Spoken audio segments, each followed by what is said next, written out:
Nah, jadi sebenarnya kenapa sih kita harus membahas kelebihan dan kekurangan kamu, apa yang kamu suka dan apa yang kamu tidak suka, supaya kamu bisa mulai bekerja lewat diri kamu.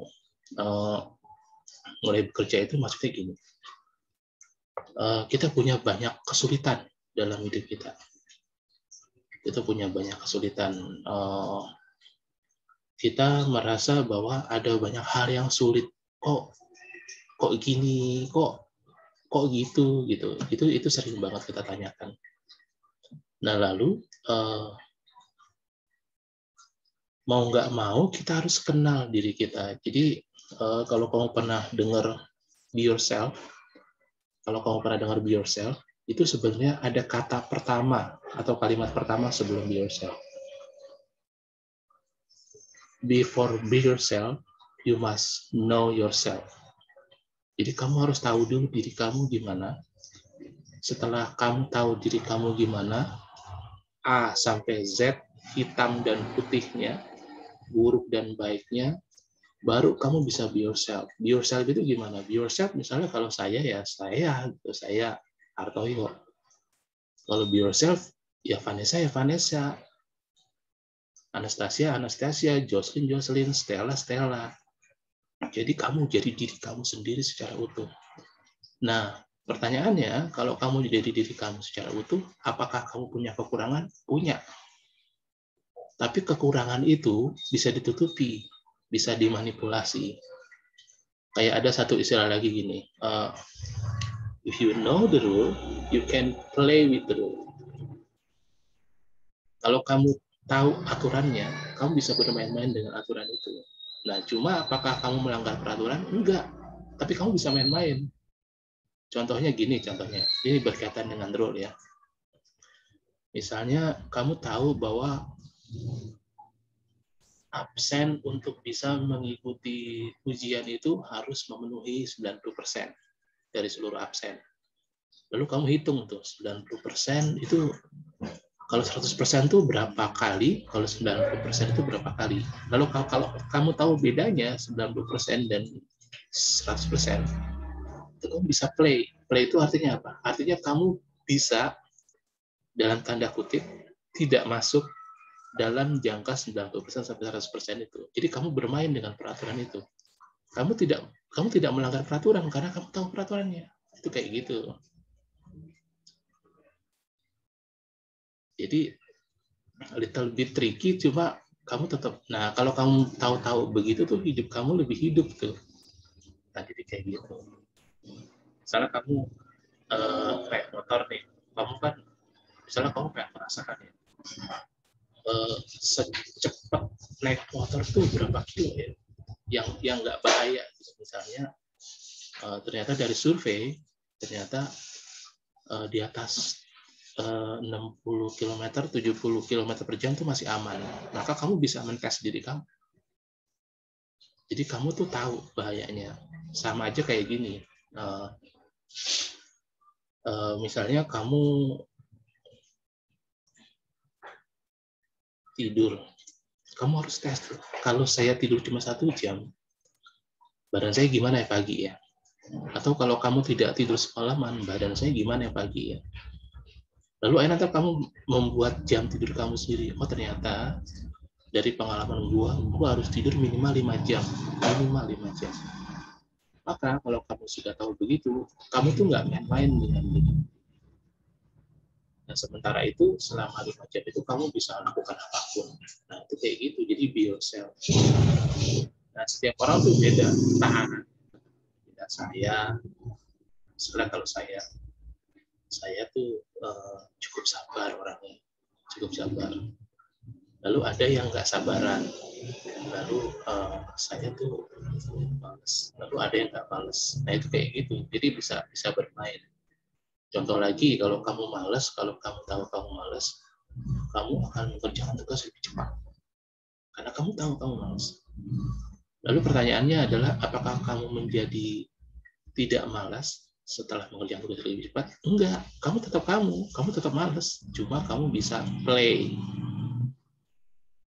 dengan diri kamu sendiri gitu. Kamu tuh bisa bermain-main dengan diri kamu. Jadi kayak gitu. Jadi tujuannya begitu. Nah, nantinya setelah be yourself, ya pertama kan know yourself ya. Yang kedua be yourself. Lalu ntar kamu akan baru merasa bahwa kamu tuh punya satu kebutuhan spiritual. Nanti pertanyaan-pertanyaan esensial tuh, pertanyaan-pertanyaan esensial. Contohnya begini, kenapa sih kita harus ke gereja? Kenapa sih kita harus berdoa?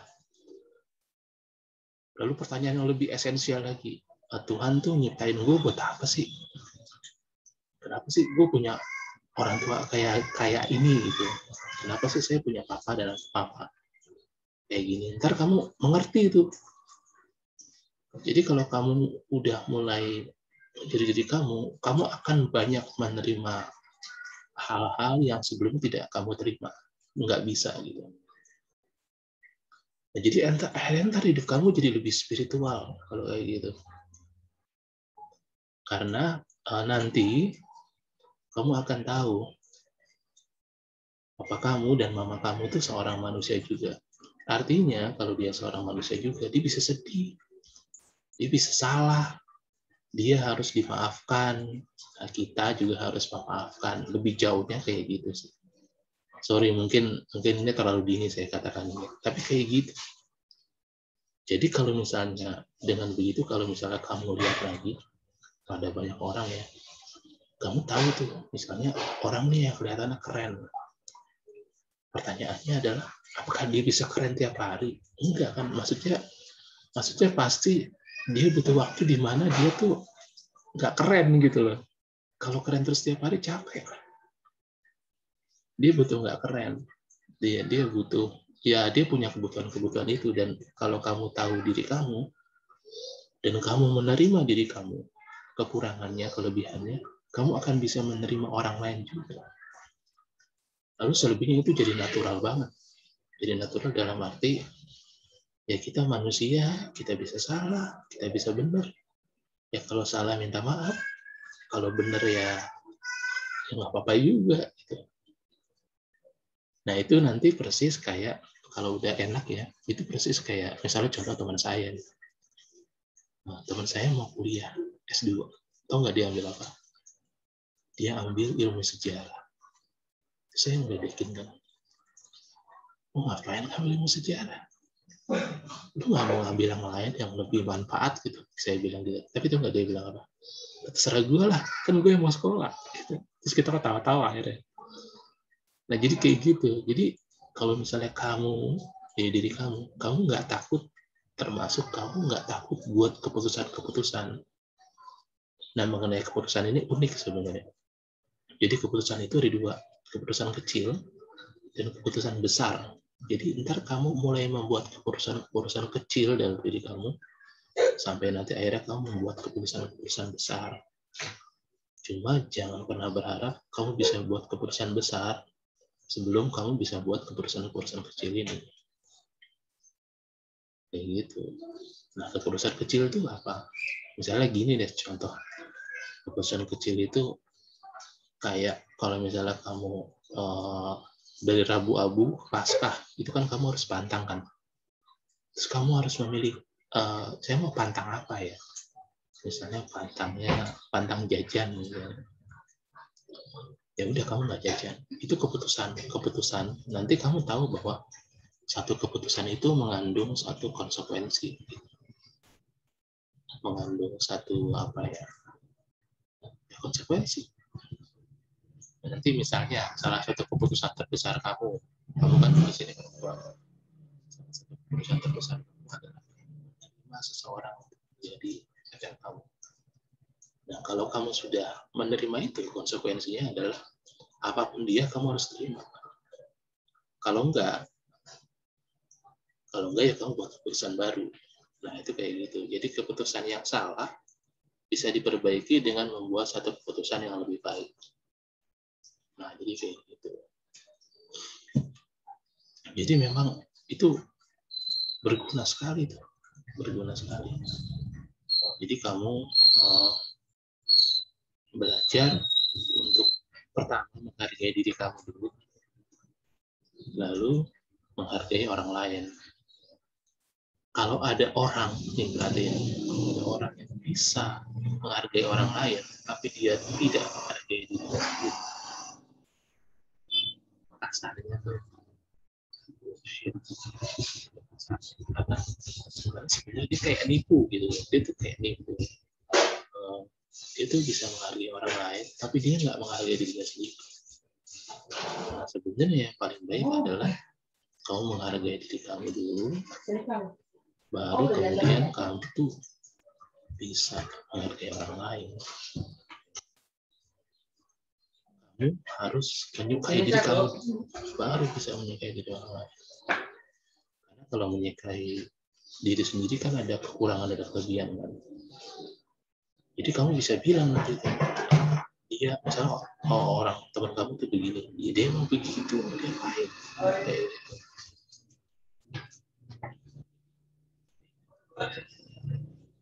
Sebenarnya ini adalah salah saya terpenting di dalam hidup, karena kamu menerima, menghargai, menerima seutuhnya ya, menghargai seutuhnya.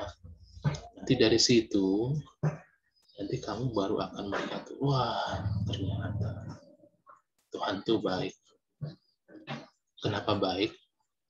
Karena dia tuh membentuk kamu nih. Kamu belum selesai nih. Kamu belum selesai bentukannya dari SD. Mau perhatiin deh pada saat kamu SD, lalu perhatiin pada saat kamu SMP. Beda nggak? Beda. Nanti SMA beda lagi. Nanti kuliah beda lagi. Karena kamu berproses tuh. Kayak membentuk satu lingkaran. Nah, semakin itu membentuk satu lingkaran, itu akan kelihatan beda daripada sebelumnya. Kayak gitu. Jadi ini sebenarnya salah satu topik yang paling menarik sih. Sampai nanti kamu tuh ketemu keahlian khusus kamu, nanti kamu ketemu.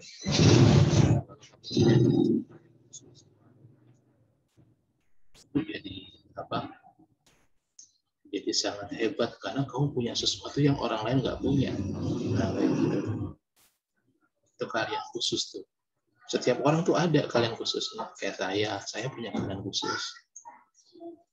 Kamu juga punya keahlian khusus. Nah, yang tahu itu kamu.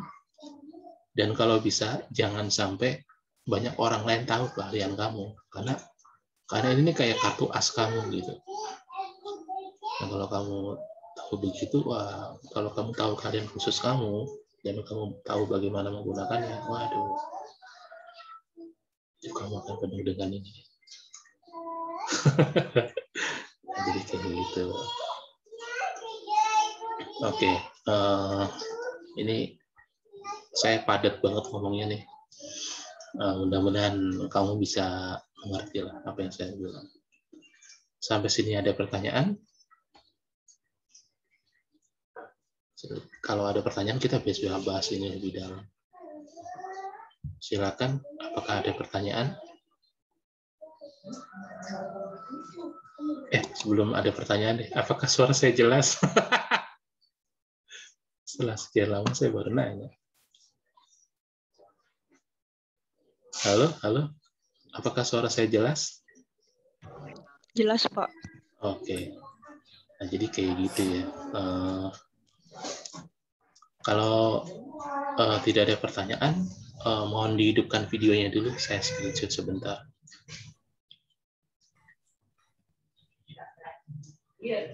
Mohon hidupkan videonya ya, Jocelyn, Vanessa. Ya, bentar ya. Ini Stella nggak kelihatan wajahnya.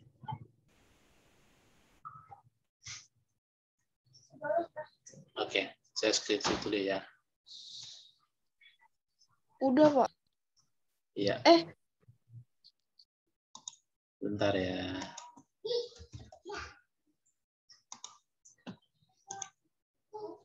Oke, sekali lagi ya.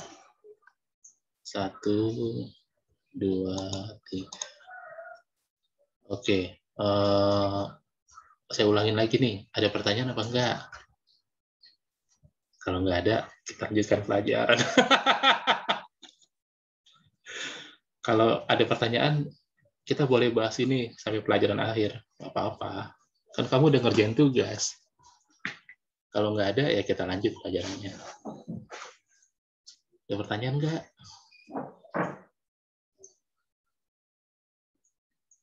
Saya hitung deh sampai 10. 2, 3, 4, 5, 6, 7, 8, 9, 10. Ya. Oke. Karena kita tidak ada pertanyaan, kita bahas lanjut ini di WhatsApp ya. Di grup WhatsApp ya.